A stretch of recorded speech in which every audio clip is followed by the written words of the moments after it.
एक तू सच्चा तेरा नाम सच्चा। अनंत पृष्ठ 683।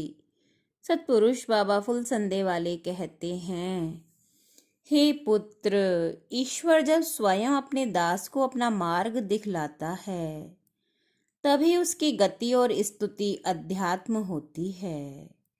हे पुत्र, ईश्वर पर सतत दृष्टि रखना ही ईश्वरीय ज्ञान का फल है। हे पुत्र, सारे वाद विवाद, शब्दाडंबर और अहंता ममता केवल पर्दे के बाहर की ही चीजें हैं। पर्दे के अंदर तो नीरवता, स्थिरता और शांति ही व्याप रही है। जो मनुष्य लौकिक मान बढ़ाई प्राप्त करने के लिए लगा रहता है, उसे परमेश्वर की कृपा या समीपता नहीं मिल सकती। परंतु जो मनुष्य ईश्वर को पाने के लिए संसार से अलग होकर लौकिक मान बढ़ाई को तिलांजलि देना जानता है, वही ईश्वरीय मार्ग से पतित न होकर उसकी कृपा, समीपता, प्रतिष्ठा और परम पद भी प्राप्त कर सकता है। तुम या तो जैसे अंदर हो वैसे ही बाहर से दिखाई देते रहो, या जैसे बाहर से दिखते हो वैसे अंदर से बन जाओ। धर्म की भूख बादल की तरह है, जहां वह ठीक ठीक लग गई है और चातक की तरह आतुरता रूपी गर्मी बढ़ जाती है, तो फिर तुरंत ही ईश्वर कृपा रूपी अमृत की वर्षा होने लगती है।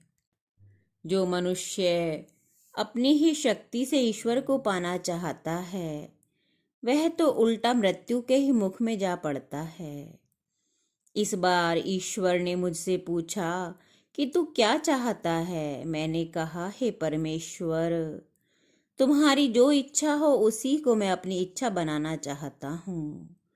तब उन्होंने कहा, यह तो सहज बात है और जगत की रचना हुई तभी से सभी के लिए खुला सदा व्रत है। जो कोई जितना भी मेरा बनेगा उतना ही मैं उसका बनूंगा।